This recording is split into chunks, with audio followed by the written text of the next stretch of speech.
Kemudian setelah itu saya menghilang dari peredaran, tugas di Jepang juga 4 tahun. Ya, Sebentar, di Jepang? ya di Tokyo, Jepang, ibu Apa kota itu? negara. Di samping bahasa Inggris tapi bahasa Jepang juga? Yes. Watashi no namae wa Sumaruoto desu. Saya punya ide baru, PNS saya mau gaji 15. Gorapu Show, no control, no party. Assalamualaikum warahmatullahi wabarakatuh. Nah, ini setelah sekian lama saya kembali lagi dalam acara yang luar biasa sekali ini. Podcast yang menginspirasi banyak orang, tapi juga kadang-kadang juga tambah urusan ya.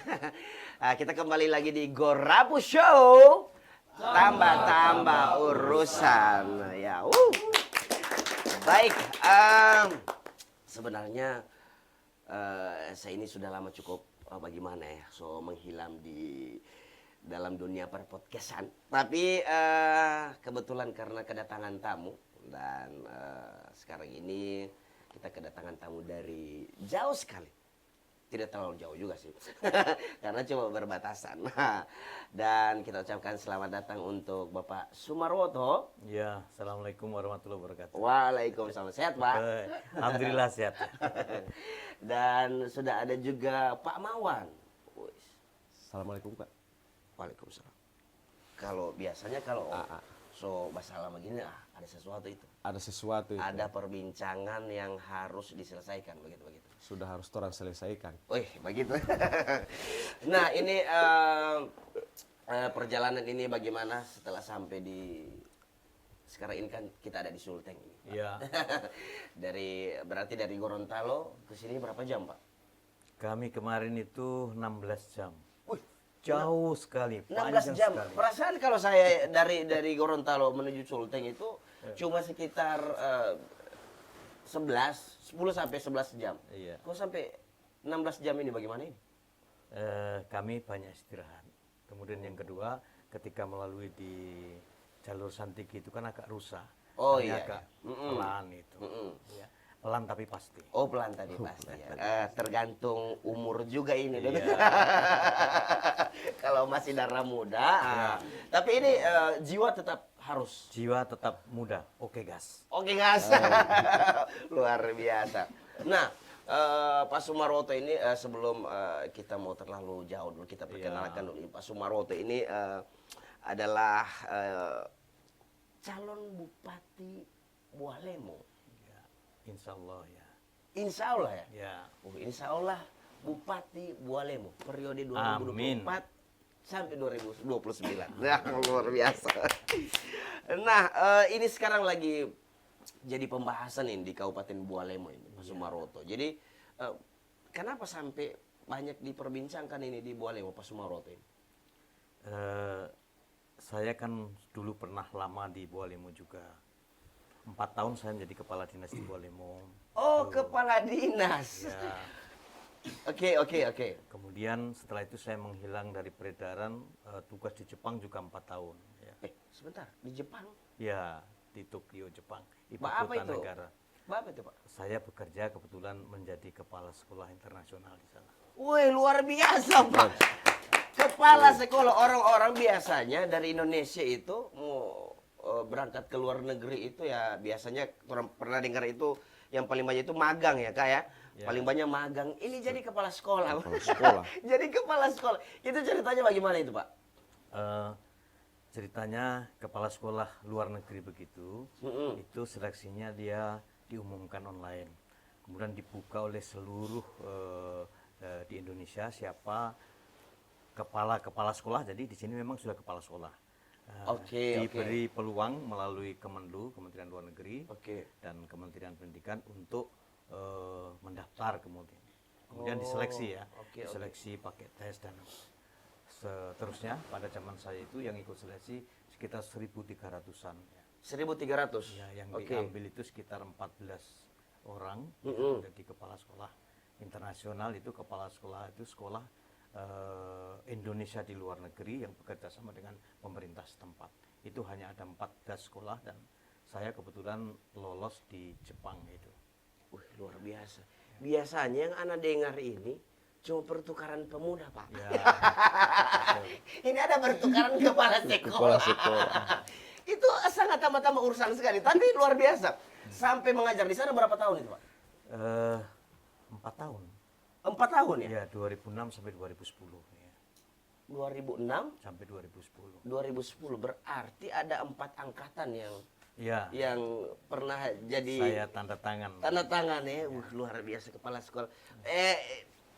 Mungkin DP nama-nama, Pak, nama-nama siswa begitu. Mungkin masih ingat? Pak Sumarwoto masih ingat? Masih ingat ya, termasuk anak mantunya Pak SBY, Fampohan itu dia pernah sekolah di sana itu. Ya. Oh, Kemudian kebanyakan itu orang Jepang ya. iya nama Jepang itu, Pak. Yang nama-nama Jepang. Mungkin Pak Sumarwoto masih ingat begitu. Ada yang Fam Midorikawa, Midorikawa. ada juga Fam Naomi. Yeah, boy. Nama-nama ini agak-agak sedikit bagaimana, Pak? Oke. Siapa lagi, Pak? Naomi ada. Tidak ada nama-nama yang begitu, Pak. Ini mengingatkan saya sesuatu ini. Iya, dari sekian banyak itu kan selama 4 tahun, Pak. Iya, iya. 4 tahun. Berarti ada berapa siswa? Kalau sekolah di sana itu kebetulan siswanya tidak banyak, satu angkatan itu sekitar 180-an ya. 1 angkatan. Ya, Berarti kalau ini sekolah SD. ya ada dari SD, SMP, ada SMA-nya. Karena Oh, itu digabung satu atap begitu. satu atap itu. Ada sekolah satu atap juga di Jepang ya. Satap. Oke. Nah, berarti Pak Sumarwoto membawahi jadi kepala sekolah di SD, SMP, SMA. Ya, SMA. Itu bagaimana rumitnya itu, Pak? Tidak terlalu rumit ya, karena orang-orang Jepang itu punya karakter kerja yang memang punya spesialisasi dan juga kemampuan individual yang luar biasa. Kalau kita boleh bandingkan kapasitas SDM-nya itu bisa 1:4 gitu kemampuannya. Sehingga sangat mudah sekali kalau kita mengkoordinir rapat dan lain-lain. Saya kalau pimpin rapat atau ada kegiatan itu tidak sampai 1 jam. Ya. Seluruh orang yang rapat datang itu angkat tangan, misalnya Yamashita Sang ya. My name is Yamashita Sang. Oh, ini pakai bahasa Inggris? Pengantar ya. Oh, bahasa pengantarnya Inggris, pakai ya. bahasa Inggris. Oke, Inggris, oke. ya. Dia sampaikan bahwa dirinya itu sudah dihibahkan untuk kegiatan itu, datang untuk mensukseskan. Luar biasa ya. Jadi tidak ada datang yang mempermasalahkan. Oh, iya. Tidak ada yang datang tambah-tambah urusan Ya, begitu. jadi datang, saya nama ini datang dan saya bagian tugas ini. Saya ingin menyelesaikan tugas saya, misalnya 1 hari H-1, tugas saya sudah beres. Gitu. Luar biasa ini. Ini siswa-siswa Jepang ini ya, dan guru-gurunya juga Dan ya. guru-gurunya. Iya. Nah, Pak Sumarwoto, ada yang menarik ketika bercerita tentang pendidikan kan. Ya. Pendidikan, apa bedanya pendidikan di Indonesia Ya. sama di Jepang itu? Kalau di Jepang itu di sekolah dasar itu memang menanamkan nilai-nilai kehidupan. Oke. Apa itu nilai kehidupan? Kalau kita menyebut karakter ya, pendidikan karakter. Yang pertama disiplin. Disiplin memang dibangun oleh keluarga dan sekolah. Oke. Kemudian yang kedua kerjasama. Jadi, orang Jepang itu kalau perorangan lemah dia, tetapi kalau kerjasama luar biasa kekuatannya. Oh, luar biasa. Jadi ada apa namanya potensi KPI apa segala macam itu ada juga ya, kerjasama itu. Iya. Tapi tidak ada yang nyontek begitu maksudnya? Tidak ada. Yang ketiga itu kejujuran. Oh, Kejujuran. jujur. Ya. Ji, waktu anak sekolah jujur atau bagaimana? Nah, ini lalu siswa terbaik. Oh, siswa terbaik begitu Tapi tidak ada mungkin siswa cross zero begitu gengsi. Yang biasa terang kan. Ini kalau biasanya kalau bercerita siswa-siswa di Jepang itu kan ada film yang apa namanya judulnya cross zero begitu yang apa namanya berkelahi. Tapi itu cuma film mungkin, Pak ya. Ya, cuma film. Kalau di Jepang itu anaknya tampil ada yang gondrong-gondrong, ada yang segala macam. Tapi begitu gurunya menegur, ada instruksi-instruksi, mereka memang sudah langsung patuh gitu. Oh, oke. Jadi memang tampilannya memang ada yang gondrong, Iya. ada yang stylish, kan gaul-gaul ini Iya, Jepang-Jepang. iya. Nah, ini sekolahnya Pak Sumarwoto itu di mana? Di kota kah? Di pedesaan? Di kota, di ibu kota, di Tokyo-nya. SMA 1 Jepang begitu. Semanjap.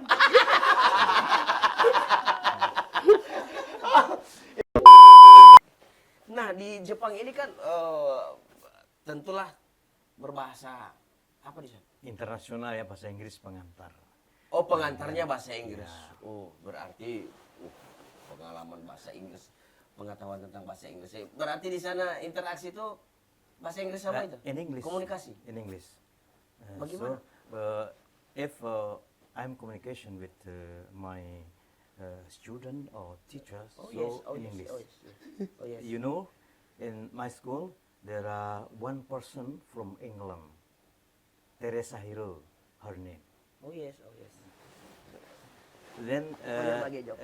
Nihongo atau Nihonjin is about 4 person. Ada 4 orang guru orang Jepang. Ya. Oke. The student is combined. Their parent Indonesian and Japan's or the other country. Jadi siswanya itu ada anak dari gabungan antara orang tuanya yang Jepang dan Indonesia atau dari negara lain. Oke. So our school, international school, so we are talking in English first. Then the second one is Nihongo. It's mean bahasa Jepang.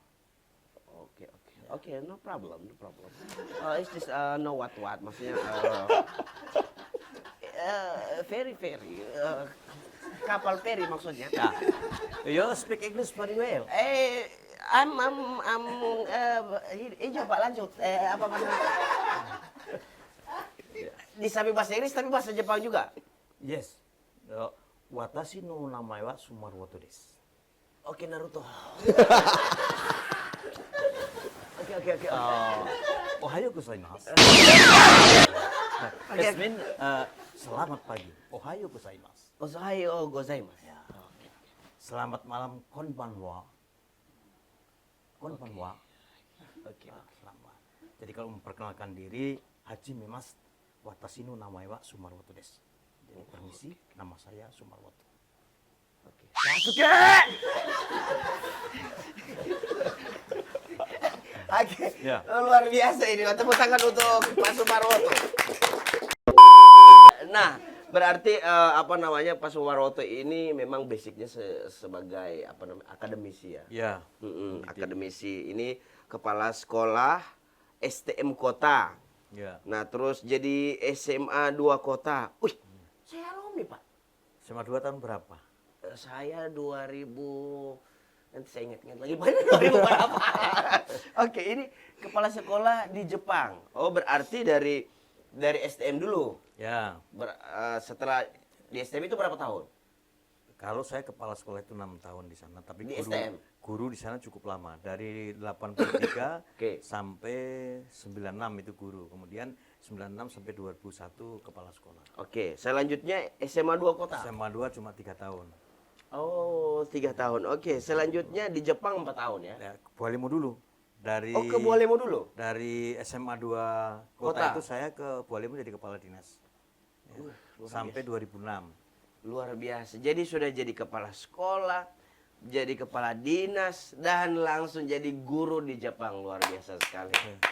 Alhamdulillah. Mantap. Nah, ini selanjutnya kita ke pengalaman birokrat. Ya. Bagaimana Pak, urusan ini, Pak? Dari akademisi ke birokrat. Saya kan masuknya dari kepala sekolah itu balik kemari saya jadi wakil kepala dinas pendidikan provinsi. Oke. Tadinya kan saya memang sudah kepala dinas di Bualemo. Oke. Ya. Jadi saya masuk di birokrat itu memang jalur pendidikan. Oke. Kepala sekolah masuk di kepala dinas pendidikan, memang jalurnya itu. Oke. Ya. Kemudian setelah itu saya jadi kepala dinas pendidikan provinsi. Ya. Jadi ya jalur lagi itu. Jalur lagi. Jalur lagi. Luar biasa. Nah, setelah itu Pak Gubernur minta saya jadi kepala Badan Kepegawaian Provinsi. Masih membawai SDM itu. Oke, Ya, jadi oke. kepegawaian itu merangkap dengan Badan Diklat.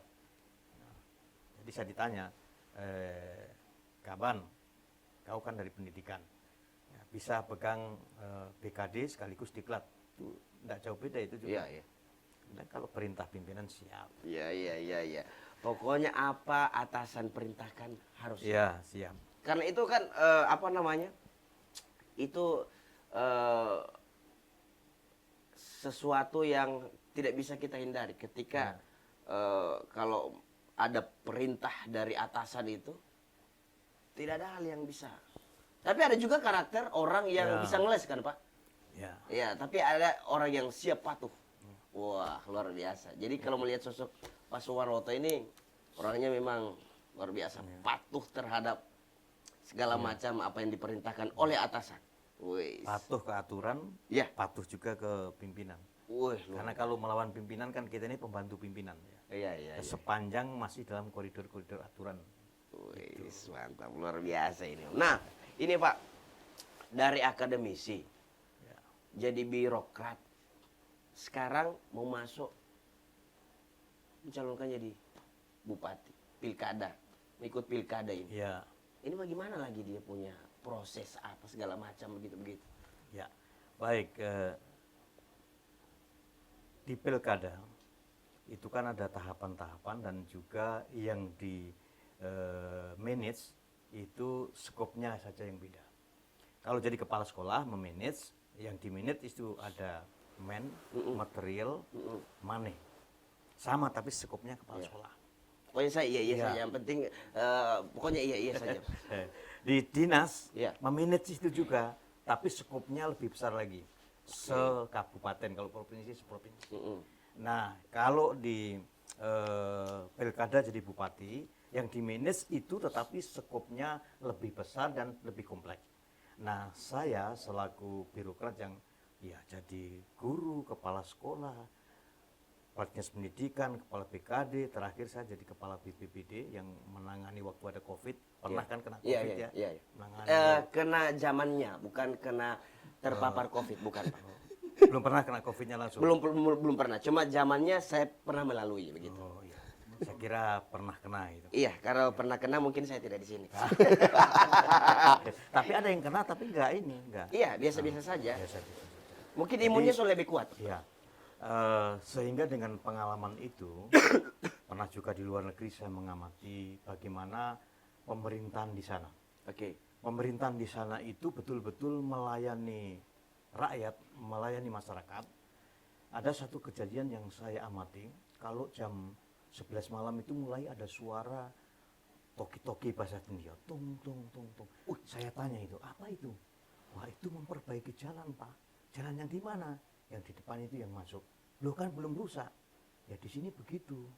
Kalau kerja itu malam tidak mengganggu orang-orang beraktivitas, paginya sudah selesai dikerjakan. Oke, pertama. Yang kedua, sekolah kami itu tiap tahun 2-3 kali mendapatkan undangan dari sekolah di sana juga. Dibiayai, ditanggung konsumsi, dikasih uang saku oleh Jepang. Ternyata sekolah-sekolah di sana itu susah menghabiskan uang. Anggarannya banyak sekali. Kalau kita kan jaga mengeruh, nggak ada uang di sana, susah menghabiskan uang. Sehingga cara menghabiskannya uang dia undang sekolah-sekolah, termasuk sekolah Indonesia diundang ke sana, dari Indonesia ke sana, dibiayai. Dibikinkan program-program gitu. Iya. Ternyata pemerintahan itu memanage segala sesuatu baik money, material sangat baik sekali. Iya. Sehingga rakyat di sana merasakan pelayanan itu yang sangat luar biasa. Iya. Jalannya bagus. Sekolahnya gratis itu gratis betul. Tidak ada pungutan-pungutan lain. Iya. Gratis memang gratis, tidak ada. Kalau masih ada lagi uang apa-apa, tidak ada. Gratis ada. betul. Ya, gratis Iya, betul. Kemudian gaji-gaji guru di sana juga luar biasa. Kira-kira Bapak bayangkan gaji guru di sana berapa itu? Ya, kalau di Jepang ya mungkin 10 juta ke atas. 10 juta. Ya, kalau Benar, Bapak Pak Wagub kira-kira memperkirakan gaji guru di sana berapa kira-kira? Di atas 10 juta lah Di ya. atas 10 juta ya. Di atas 10 juta. Benar ya Pak? Di atas 10 juta. Benar kalau kata-kata di atas kan, di atas berarti jauh kan. Iya. Tapi yang konkretnya berapa ini? DP Konkretnya. detailnya berapa? Jadi kalau guru di sana, guru SD itu sekitar 40. Kepala sekolahnya 50. 40 juta Iya. 1 bulan. 1 bulan. Kepala sekolahnya? Kepala sekolahnya 50 60. Jadi kepala sekolah di Jepang mau?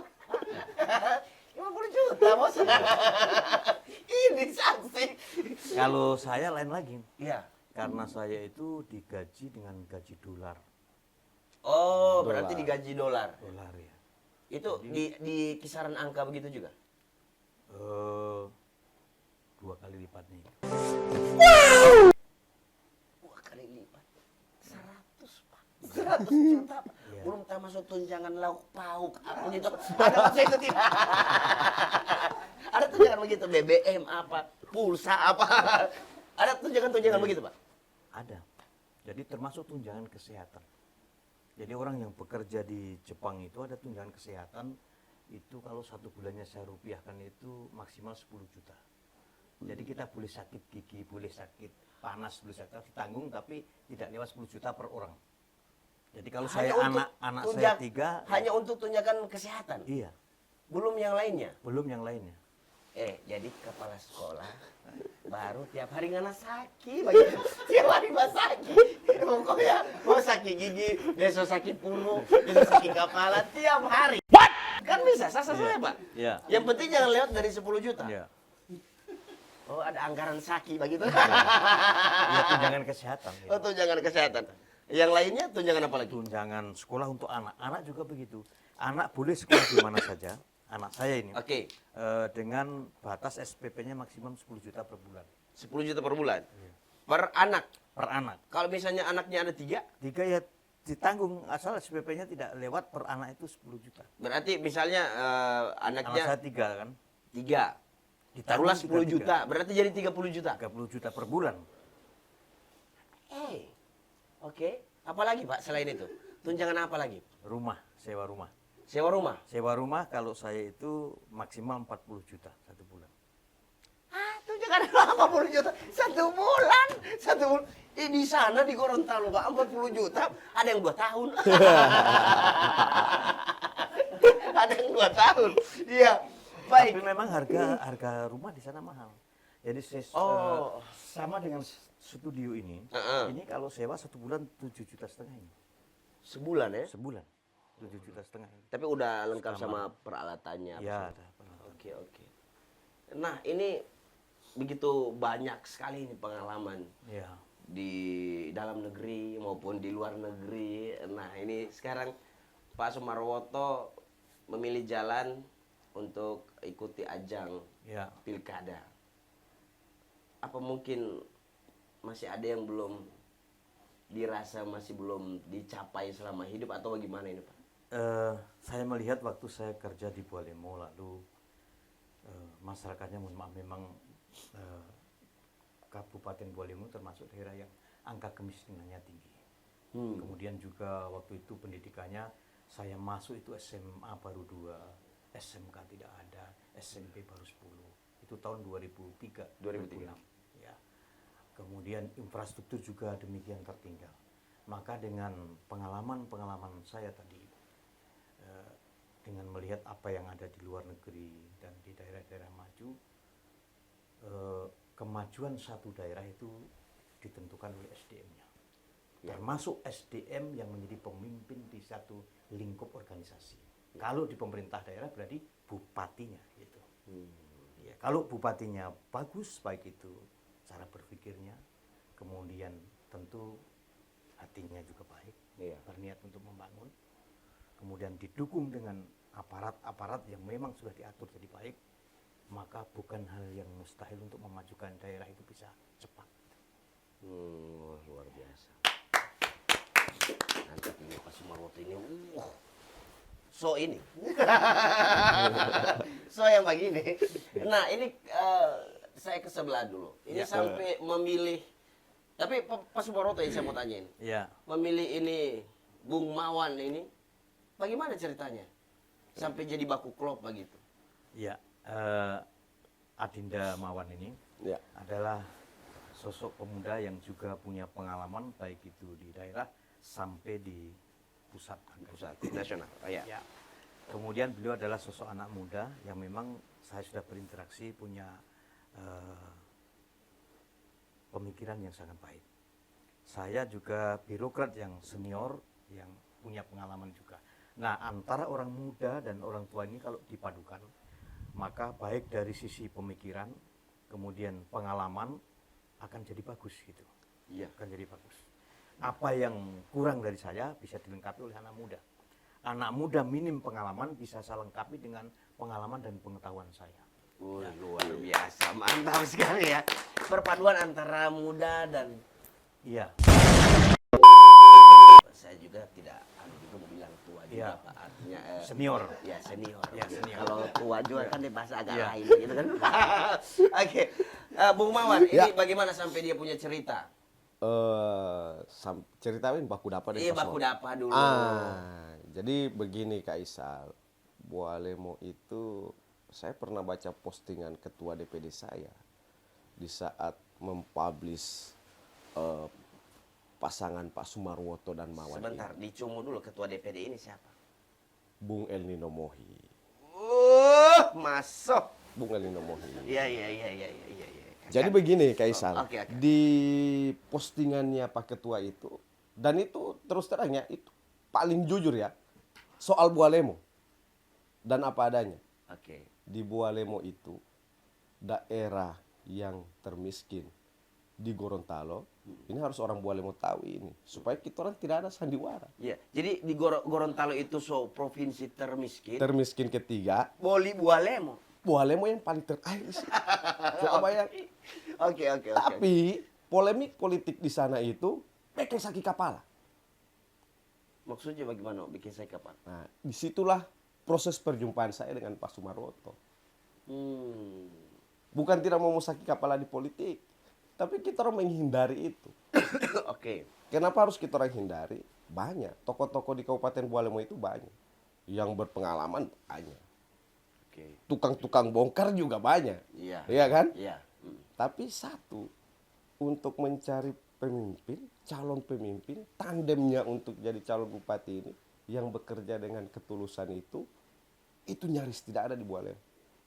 Dan itu saya temukan ada di Pak Sumarwoto. Luar biasa ya. Ini. Makanya itu. Torang kalau macam DP istilah perjodohan itu kita harus tahu aku dapat di situ. Iya, tapi kalau di istilah perkoprolan kalau sobat gini tangan sama saya itu. Itu kalau perjodohan kan.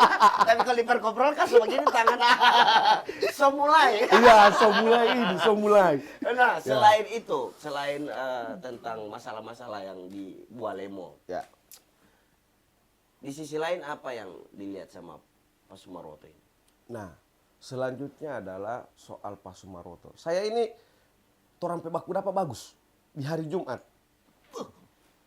Jadi setelah saya sholat Jumat, kebetulan beliau sholat Jumatnya juga kita di masjid yang berbeda. Iya. Karena memang beliau ini sukanya belusukan ini dari masjid ke masjid, bayangkan. Dan itu hampir tidak ada tokoh-tokoh atau politisi di sana yang melakukan itu. Oke. Ya, di Bualemo itu bahkan ya saya tidak bilang bahwa ya kayaknya urusan dengan Tuhan ini. Ya. Tapi beliau ini menyapa masyarakat di sana itu dari masjid ke masjid. Bayangkan, sodapa DP pahala, sodapa DP berkah, sodapa DP silaturahmi. Saya ketemu dengan beliau pas hari Jumat. Nah, di situasi itu saya datangi beliau, saya temui beliau, saya lihat sosok beliau. Jadi ada satu kesamaan visi Kak Isal. Oh ya, di satu kesamaan visi itu yang sama di situ dia. Ada satu kesamaan visi. Kenapa saya harus bukan harus ya? Kenapa saya memang mau tidak mau harus Pak Sumarwoto? Gitu. Oke. Kesamaan visi di sini adalah apa? Kita akan membangkitkan kembali marwah Kabupaten Bualemo. Jadi ada spirit di Kabupaten Bualemo itu dari bupati pertama almarhum Iwan Bokings, dan itu dorang so lupa. Apa itu? Satu, Pak Iwan Bokings itu visinya untuk Bualemo itu menjadikan Bualemo itu daerah yang madani, Oke. modern, termasuk di situ di SDM. Oke.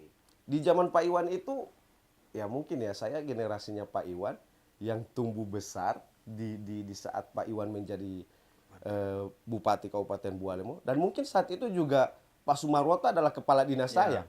Dinas pendidikan. Itu. Bayangkan di saat zamannya Pak Iwan itu ada yang namanya Sanggar Seni dan Budaya. Almarhum bikin itu, Pak Iwan bikin itu. Kenapa ada sanggar itu? Dia mengumpulkan semua potensi-potensi anak-anak sekolah Ya. yang ada di sanggar itu. Ada DP skill sepak bola, Ya. tari. Ya. Makanya kemarin di Bualemo itu waktu di zamannya Pak Iwan itu luar biasa. Bukan hanya menekan angka kemiskinan, tapi SDM terjaga. Salah satu yang apa ya? Yang mungkin juga sampai sekarang hari ini masih mendorong saya untuk tetap semangat ini dalam memajukan Bualemo ke depan. Di zamannya Pak Iwan itu, lagi-lagi saya bicara Pak Iwan ya, karena memang spirit Bualemo maju ini sebenarnya ada di Pak Iwan. Begitu. Dan ini insya Allah akan kita tularkan, kita bangun kembali gagasan itu. Ada DP nama sekolah unggulan, Kak. Sekolah unggulan. Sekolah unggulan. Yang jadi sentralnya itu adalah SDN 1 Tilamuta. Waktu itu, sekolah unggulan. Oke, oke. Jadi siswa-siswa terbaik dari SD-SD yang lain, saya ini kan SDN Impres dulu DP nama. Impres. Impres modelomo saya. Kepanjangan Impres apa kasam dulu? Instruksi Presiden.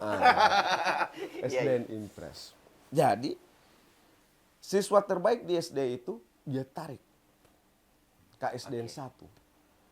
SDN 1. SDN 1 Tilamuta DP judul. Wow, SDN 1. Dia tarik. Bergengsi. Bergengsi sekali. Iya. Kita orang ini kan atulah yang udah ranking 10, ranking Iya. Kita orang kan ada keinginan besar. Kapan kita mau ke situ? Kapan kita mau ke SDN 1? Nah, ini spirit yang dibangun kemarin. Sehingganya bagi saya melihat Bualemo berkemajuan, itu ada ketika kolaborasi antara saya dan Pak Sumarwoto. Luar biasa. Tapi ini potong sedikit ini Pak Sumarwoto, Ya. Bung Mawan. Kalau di Gorontalo itu kan di semua di Indonesia itu kan ada istilahnya sekolah satu atap begitu. Ya. Ya. Satap begitu. Kalau sama saya sekolah itu DP istilah sekolah satu asap. Nah, karena Hipolo Topa nggak ambil di siswa, baru ke semua siswa sekolah satu asap. Nah, Bung Mawan, Ya. ini begitu apa namanya punya jiwa besar, begitu pedenya lah kayak istilah untuk mendampingi Pak Sumarwoto ini. Kira-kira apa yang Ya. ente punya begitu sampai ente begitu yakin begitu? Betul. Begini Kaisal, jadi politisi itu, jadi kalau orang dua aku taman di Instagram, Oke. dulu saya bio di Instagram itu masih semacam politisi. Tapi saya so ganti, sudah jadi politisi. Oh begitu ya. Ya. Apa modal yang harus kita orang punya ketika kita orang jadi politisi? Lagi-lagi, modal kebesaran hati. Oke. Dia akan jauh berbeda kalau ketika politisi itu punya modal kebesaran hati dan punya modal menge. Oke. Mau beda itu. Oke. Oke. Tapi itu yang kita orang punya, kebesaran hati. Lain daripada itu, Kak Isam, kenapa saya punya hati yang besar untuk maju di pilkada ini? Yang pertama, ya kalau som cerita kamar pol, mudah-mudahan saya tidak bakoprol ini. Oke. Oke. Tapi Oke. memang Tidak faktanya begitu. Kita orang punya beberapa jaringan-jaringan. Orang punya beberapa relasi di tingkatan nasional. Nah ini yang nanti coba merespon saya untuk, ayo, ngana daerah ini so miskin. Oke. Masa ngana tidak mau pulang ke sana, kamu bangun ini ngana daerah? Nah, itu yang jadi satu. Di JMD ya? Saya di GMD. Ya, jadi GMD itu kader muda Partai Gerindra atau Gerindra Masa Depan. Gerindra Masa Depan. Ya. Oke. Dan banyak apa namanya? Kegiatan itu di pusat ya. Betul, banyak kegiatan di pusat. Saya kebetulan saya juga ngajar di sekolah kadernya Gerindra. Oke. Terus alhamdulillah diberikan tugas oleh DPP juga. Dalam hal ini adalah Pak Prabowo Subianto, itu ditugaskan di fraksi sebagai staf ahli Oke. di DPR RI. Oke. Nah, sehingganya ini saya kira kalau kita hanya tolak ukur pada apa yang sudah kasat mata, itu juga tidak bisa menjadi jaminan. Oke. Jadi untuk membuktikan itu, ya ayo. Pak Sumarwoto sudah punya gagasan, saya juga punya gagasan. Ketika gagasan ini disatukan, saya kira ini yang dimaksud dari Pak Sumarwoto tadi. Ada kolaborasi antara muda dan tua. Oke. Bukan tua mau pukul yang muda, Iya. bukan muda mau pandang enteng yang tua. Iya. Tapi kita orang kolaborasi. Ya, jadi ini fungsi dari kolaborasi sebenarnya. Nah, ini kita langsung masuk ke dalam apa yang menjadi gagasan tadi, Pak. Ya. Kira-kira apa program yang nanti akan ditawarkan ketika ini Bapak maju sebagai kandidat Pilkada ini? Ya. Salah satu daerah yang tertinggal atau miskin itu adalah kebutuhan dasar, fasilitas dasarnya yang kurang. Apa itu? Yang pertama adalah pendidikan. Yang kedua, kesehatan. Yang ketiga, ekonomi. Dan yang keempat, infrastruktur. 4 hal kebutuhan dasar itu tentu harus ditingkatkan kalau ingin daerah itu dikatakan maju. Gitu. Yang pertama, tingkat pendidikannya. Tingkat pendidikan itu diukur dari angka partisipasi. Ya. Angka partisipasi ada murni, ada kasar, APK istilahnya ya. Oke. Kalau daerah yang maju itu APK-nya harus di atas 90%. APK itu menggambarkan kalau di situ ada anak usia sekolah 100 orang dan 100 orang itu sekolah semua, maka APK-nya 100%. Oke. Nah, kalau APK-nya masih di bawah, berarti tingkat pendidikan di daerah itu belum bagus. Itu dari sisi angka partisipasi. Yang kedua tentu kualitas ya. Saya yakin kepala-kepala daerah yang dulu itu sudah memprogramkan. Bahkan pendidikan gratis, kesehatan gratis itu jadi jadi jargonnya. Ya. Gini orang mempertanyakan, Pak Moroto juga memprogramkan pendidikan wajib itu. Karena satu daerah kalau orang-orangnya pendidikannya di bawah, angka partisipasinya rendah, usia sekolahnya di bawah, apa yang kita bayangkan, maka daerah itu tertinggal. Ada satu contoh, satu keluarga, bapaknya tukang panggul, kuli panggul. Anak-anaknya jadi kuli panggul. Kemudian anak mantunya juga kuli panggul. Kalau di antara mereka itu ada satu saja yang sekolah sampai perguruan tinggi dan dia bisa jadi pegawai, maka dia akan mengangkat keluarganya itu ekonominya jadi baik. Dengan kata lain, pendidikan adalah jalur karpet merah untuk mengangkat salah satu daripada pendapatan. Yang kedua, kesehatan. Kalau di daerah maju, standar kesehatan ini menggambarkan kualitas SDM. Boleh orangnya pintar-pintar, tapi kalau tidak sehat, tidak maksimal. Ya. Saya punya pegawai orangnya pintar, sakit-sakitan. 1 hari masuk, 5 hari tidak kerja. Maksimal? Ya. Tidak. Sehingga ukuran kemajuan satu daerah, kesehatan harus jadi juga bagian yang penting ditangani. Saat ini masih banyak orang yang mengkonsumsi air yang tidak standar. Ya. Fasilitas jambannya tidak maksimal. Tidak steril ya, Pak. Tidak steril, bahkan masih ada yang di pinggiran jamban terpanjang di dunia. Mengerti mungkin ini? Ya. Mengerti itu. Nah, itu bagian mempengaruhi kualitas kesehatan. Orang kalau kesehatannya bagus, maka akan jadi bagus hidupnya. Saya mengapresiasi Pak Prabowo, Presiden terpilih, dia mengagendakan makan siang gratis. Itu di Jepang sudah lama sekali. Saya di sana itu berapa puluh tahun lalu. Itu diprogramkan anak-anak itu makan di sekolah. Kemudian di Jepang itu anak SD-nya dilatih dia, kalau hari ini dia menyajikan, besok dia mencuci piring, besok dia mengepel, besok dia menangani makanan di dapur dan lain-lain. Biar itu anak direktur, biar itu anak apa, semua dilewati itu. Kenapa harus makan di sekolah? Makanannya standar, standar, bergizi. Ya. Kalau makan di rumah kan, kalau orang tuanya nggak punya beras, dia makan beras ini loh, mohon maaf. Ya. Tapi kalau di sekolah makanannya standar dia. Dia ada, kalau dulu istilahnya 4 sehat 5 sempurna, sekarang tidak. Makanannya ada susu, ada daging, ada telur. Sehingga di SD, kalau istilah di kesehatan itu ada golden age. Usia yang untuk membangun otaknya ini jadi besar. 0 sampai berapa tahun itu. Nah itu kalau di cover dengan makanan yang bagus, maka bukan hanya otaknya bagus, tapi fisiknya juga bagus. Kalau di Israel kan Iya. sehat toh. Iya, Coba alhamdulillah. kalau pintar begini tapi sakit-sakit ya nggak bisa sama sekali kan gitu. Iya benar. Iya. Terus yang berikutnya ekonomi kerakyatan. Ekonomi itu penting sekali, itu pendapatan daerah. Kenapa daerahnya miskin? Karena banyak orang yang tidak punya uang. Kenapa tidak punya uang? Karena tidak bekerja. Kenapa tidak bekerja? Tidak ada lapangan kerja. Kuncinya pemerintah daerah harus punya bupati yang mampu untuk mendatangkan investor, punya daya yang tinggi, membuka lapangan kerja sehingga rakyatnya ada pekerjaan, menciptakan dan membuka lapangan baru. Contohnya apa? Misalnya ini anak petani-petani ini kita kasih bantuan sapi yang kualitas bagus. Ya. Sapi itu harga jualnya tinggi, nilai ekonominya tinggi, tidak mudah mati, makanannya Tuhan yang tumbuhkan, rumput. Ya.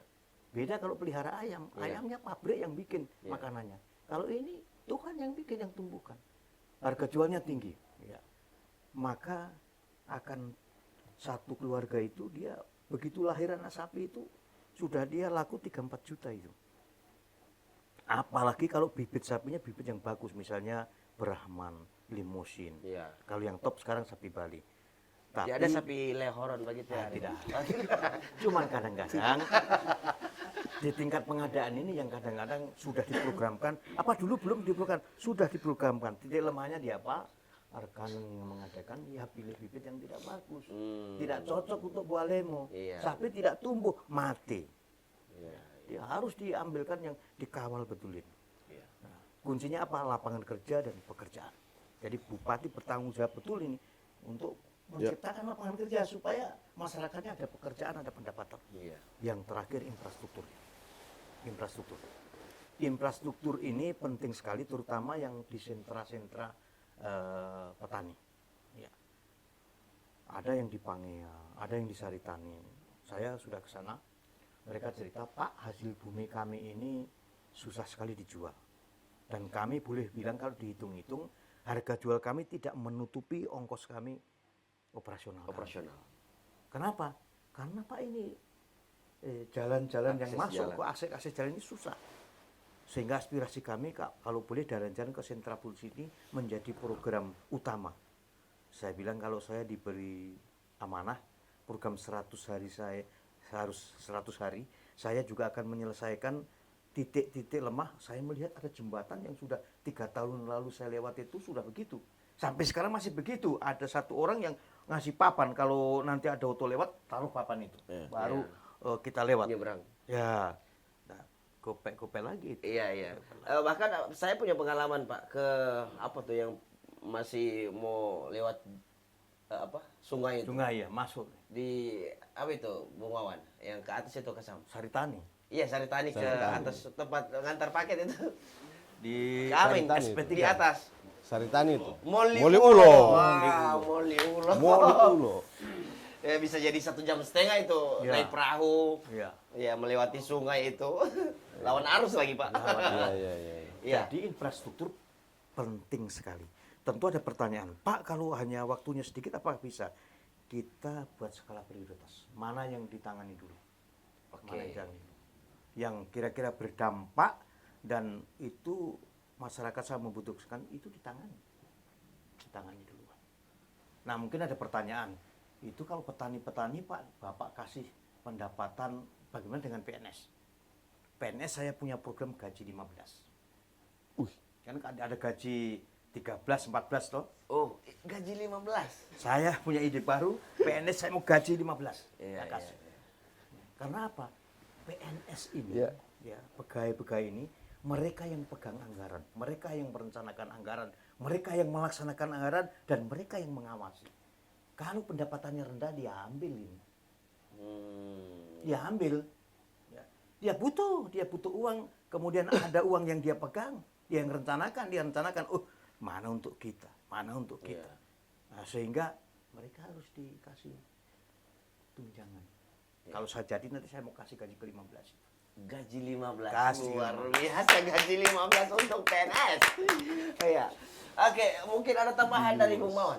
Ya, kalau saya hanya sedikit, ini karena kita orang bicara soal kolaborasi Kaisar. Iya. Karena memang yang jadi PR pertama ini adalah bagaimana kualitas Saya izin SDM. sampai Bagaimana kualitas SDM di Kabupaten Bualemo itu bisa kita orang genjot, kita orang maksimalkan, sehingga tadi yang disampaikan sama Pak Sumarwoto, bahwa akses masuknya ini adalah pendidikan, baku dapat di situ. Saya sebenarnya ada satu gagasan saya Kaisar.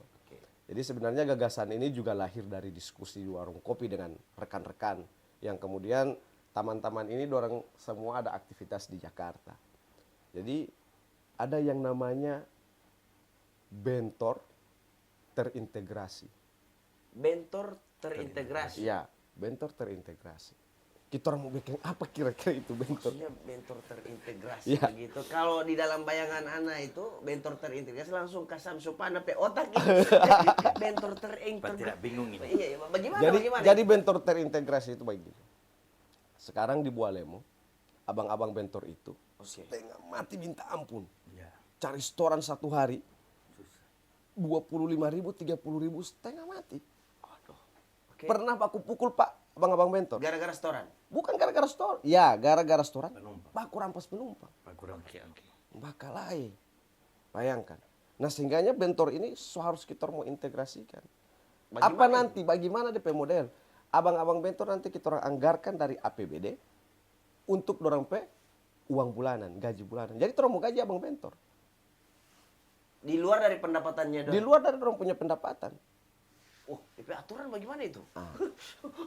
Ketika bercerita aturan, saya kira kalau saya dengan Pak Sumarwoto ini akan diberikan amanah oleh rakyat, dimandatkan oleh masyarakat Kabupaten Bualemo, bicara soal aturan ini, regulasinya ini adalah sinkronisasi antara pemerintah daerah dan tentunya untuk rekan-rekan yang ada di parlemen nanti, kan seperti itu. Oke. Cuman kembali lagi di bentor tadi, nanti orang petugas apa? Buat orang mau gaji begitu? Tidak. Tugas abang-abang bentor ketika sudah terintegrasi, dorang akan antar jemput penumpang. Siapa dorang penumpang? Anak sekolah. Oh, ya. Berarti ini sistemnya nanti abang-abang mentor yang nanti antar jemput. Iya, antar Tiap jemput. hari? Tiap hari. Tapi di desanya masing-masing. Jadi kan di setiap desa itu kan ada abang-abang mentor. Iya. Baru ada sekolah juga di situ. Iya, jangan sampai kan orang yang mau diulo Oh, order di tidak boleh. ya apa begitu kan tidak masuk. Itu tidak boleh. Jauh tidak sekali, boleh. Pak. Potong kompas itu tidak bisa. Oke. Begitu. Jadi kita orang data abang-abang bentor yang ada di setiap desa, orang data juga sekolah yang ada di setiap desa. Nah, tugas abang-abang bentor itu antar jemput anak-anak sekolah. Iya. Artinya apa? Anak-anak sekolah ini dorang tahu mau sekolah mau belajar. So tidak mau pikir siapa yang mau antar jemput. So ada. Tidak. Baru aku dapat kamar dengan program presiden terpilih. Iya. Makan gizi yang gratis. Iya. So tidak DP orang tua tidak pusing-pusing mau kasih uang jajan. Iya. So tidak mau pusing-pusing antar DP anak sekolah karena orang juga ada pekerjaan lain. Jadi kita orang mau SDM pendidikan, so ini DP corong masuk. Iya. Luar biasa. Begitu. Jadi sinkronisasi antara program pusat dengan program daerah. Ya. Wah, luar biasa. Kalau ini inovasi daerah ini. Oh, inovasi daerah. Nah, baik, so mungkin perbincangan ini akan mau berlanjut di episode-episode selanjutnya ini, Pak. Tapi jujur saya pribadi ini merasa luar biasa sekali ini. Banyak ilmu yang saya dapatkan dari Pak Sumarwoto, pengalaman selama di Indonesia, Gorontalo dan juga di luar negeri. Dan juga pengalaman dari Bung Mawan ini yang berkiprah di nasional, tapi akan membawa semua apa itu ke daerah yang nanti insya Allah di pilkada depan ini Amin. menang. Amin. Menang. Baku bawa terus ini ya? Baku terus. Oh, memang sebaku apa gitu? Baku terus pokoknya kayaknya. Dia punya chemistry sudah dapat ya? Dapat sekali. Wes, jadi untuk semua masyarakat yang ada di Bualemo, Kabupaten Bualemo, so ini. Jangan lupa. Oke, tidak perlu berlama-lama lagi karena memang kita dibatasi oleh waktu ini. Sampai jumpa di episode selanjutnya. Tetap di Gorapu Show. Tambah urusan.